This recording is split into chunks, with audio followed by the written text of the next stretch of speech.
अस्सलाम वालेकुम बच्चों, उम्मीद है कि आप सब खैरियत से होंगे, अपनी पढ़ाई कर रहे होंगे। देखिए बच्चों, मैं already class 10 chapter number 12 electromagnetic spectrum का 3 लेक्चर आपको पढ़ा चुका हूँ। आज है लेक्चर नंबर 4। चलें अपने लेक्चर को स्टार्ट करते हैं। देखिए बच्चों, आज है लेक्चर हमारा कैरेक्टरिस्टिक्स ऑफ इलेक्ट्रोमैग्नेटिक वेव। तो इलेक्ट्रोमैग्नेटिक वेव की कौन कौन से कैरेक्टरिस्टिक्स है वो आज हम पढ़ेंगे। देखिए बच्चों, EMW का मतलब है इलेक्ट्रोमैग्नेटिक वेव।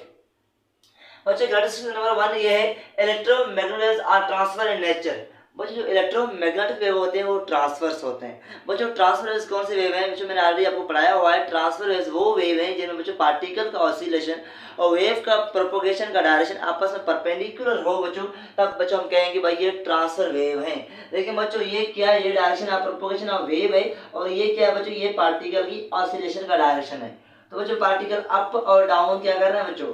पार्टिकल अप और डाउन मूव कर रहे हैं ऐसे, और वेव आगे प्रोपोगेट कर रहा है। तो बच्चों अगर मैं यहाँ एंगल बनाऊं तो एंगल कितना बनेगा बच्चों? आपको देख रहे हैं 90 डिग्री। तो बच्चों अगर पार्टिकल की ऑसिलेशन और वेव की प्रोपोगेशन के बीच में अगर एंगल 90 डिग्री हो जाए, आपस में परपेंडिकुलर हो जाए, तब बच्चों हम कहेंगे भाई वो क्या है?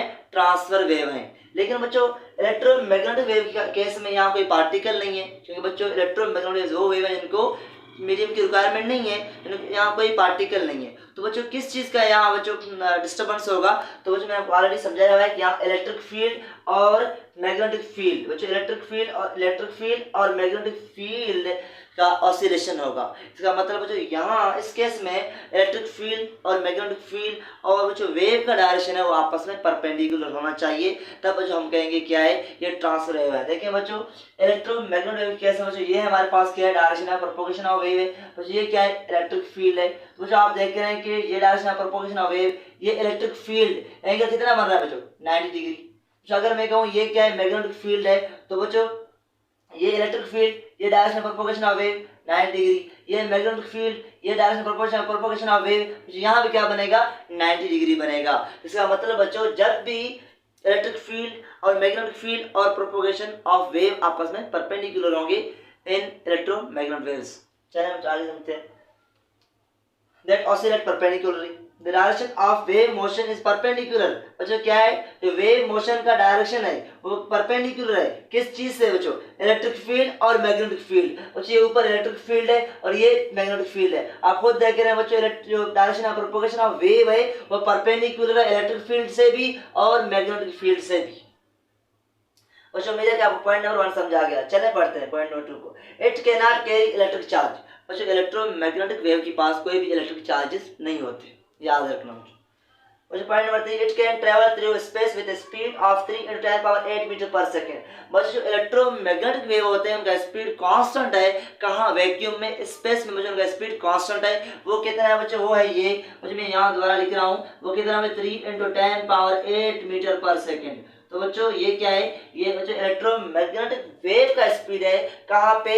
स्पेस पे या वैक्यूम में। बच्चों जो भी इलेक्ट्रोमैग्नेटिक वेव होगा, चाहे एक्सरे हो, चाहे लाइट हो, चाहे गामा रेज हो, सबका जो स्पीड जो वैक्यूम में इतना ही होगा, 3 × 10⁸ मीटर पर सेकंड। चलो हम आगे चलते हैं। It travel through transparent medium. बच्चों आपको पता है जो इलेक्ट्रोमैग्नेटिक वेव्स होते हैं वो ट्रांसपेरेंट मीडियम में पास करते हैं, गुजर जाते हैं बच्चों। And they will slow down when traveling through denser medium. बच्चों मैंने आपको ऑलरेडी समझाया है कि जो स्पीड है वेव का वो डिपेंड करता है मीडियम पे। एक मीडियम जब दूसरे मीडियम में एंटर हो जाता है तो उसका स्पीड जो है वो चेंज हो जाता है बच्चों।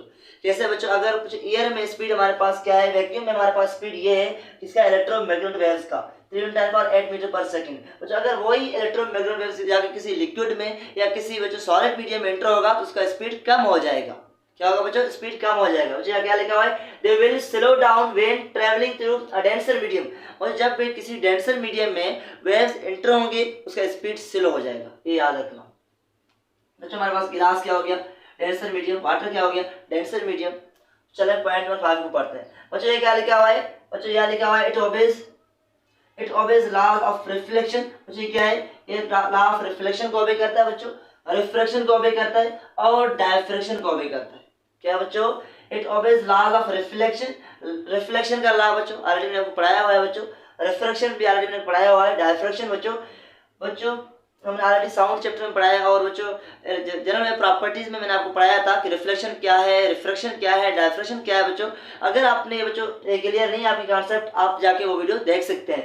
बच्चों refraction diffraction electromagnetic waves show करते हैं। Point number 6, it's frequency depends on source. बच्चों इलेक्ट्रोमैग्नेटिक वेव का फ्रीक्वेंसी है वो सोर्स पे डिपेंड करता है। बच्चों अगर सूरज से लाइट इमिट हो रही है तो सूरज पे उसका फ्रीक्वेंसी डिपेंड करेगा। जो अगर कोई बल्ब है हमारे पास, उस बल्ब में लाइट इमिट हो रही है बच्चों, उसका फ्रीक्वेंसी उस बल्ब पे डिपेंड करेगा बच्चों। लेकिन बच्चों किसी मीडियम में डिपेंड नहीं करेगा। अगर बच्चों लाइट एक रेयर मीडियम से डेंसर मीडियम में एंटर हो रहा है, उसका वेवलेंथ उसका स्पीड वो चेंज हो सकता है, लेकिन उसका वो फ्रीक्वेंसी सेम रहेगा, उसकी फ्रीक्वेंसी पे कोई फर्क नहीं पड़ेगा। तो मेरे ख्याल में आपको समझ आ गया होगा कि फ्रीक्वेंसी डिपेंड्स ऑन सोर्स। इसका फ्रीक्वेंसी किस चीज पे डिपेंड करता है? सोर्स पे डिपेंड करता है, किसी मीडियम पे डिपेंड नहीं करता। जो अगर इसका फ्रीक्वेंसी बच्चों एयर में 40 हर्ट है तो बच्चों लिक्विड में 40 हर्ट्स रहेगा, और बच्चों हमारे पास सॉलिड में भी 40 हर्ट रहेगा। इसका फ्रीक्वेंसी डिपेंड करता है only on source, which is emitting बच्चों वेव्स। जो वेव्स इमिट कर रहा है उसी पे डिपेंड करेगा इसका फ्रीक्वेंसी। बच्चों उम्मीद है कि आपको समझ आ गया होगा कि इलेक्ट्रोमैग्नेटिक वेव्स की कौन कौन सी कैरेक्टरिस्टिक्स हैं। बच्चों मैंने आपको सारे कैरेक्टरिस्टिक्स वन बाय वन समझाए। बच्चों सब 6 पॉइंट थे, सारे मैंने आपको समझाए हैं बच्चों। चलिए बच्चों मिलते हैं नेक्स्ट लेक्चर में। ओके बच्चों।